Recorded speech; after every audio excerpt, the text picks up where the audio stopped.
กรรมบาลแผนกภายในนครหลวงเวียงจันทร์ได้สรุปการเคลื่อนไหวเบี้ยงงานประจำ6 เดือนต้นปี 2025และทิศทางแผนการเคลื่อนไหวในท้ายปี 2025กองประชุมดังกล่าวได้จัดขึ้นในวันที่ 18 มิถุนายน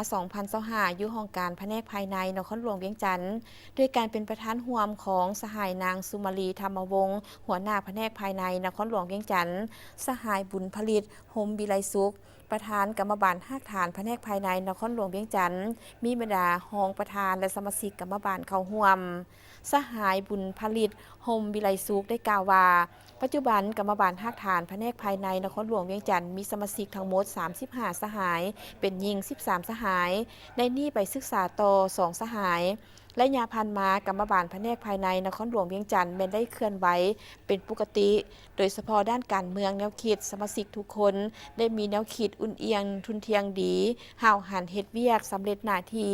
ความรับผิดชอบสูงมีคุณค่าการเมืองอย่างนักแน่นจำแนกได้มีศัตรูอย่างจัดแจ้ง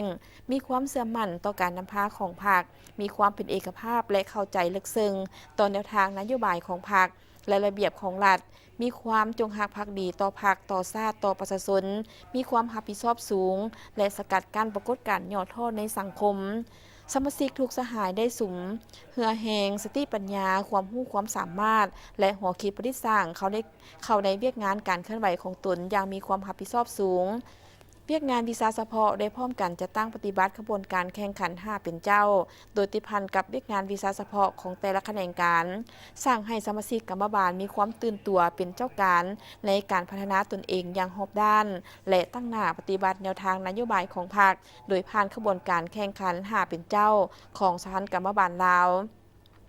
และใส่สร้างความเป็นเอกภาพในการซี่นำพาสุกยู่ติดตามกฎกาและการประเมินผลการจัดตั้งข้อแข่งขัน5เป็นเจ้า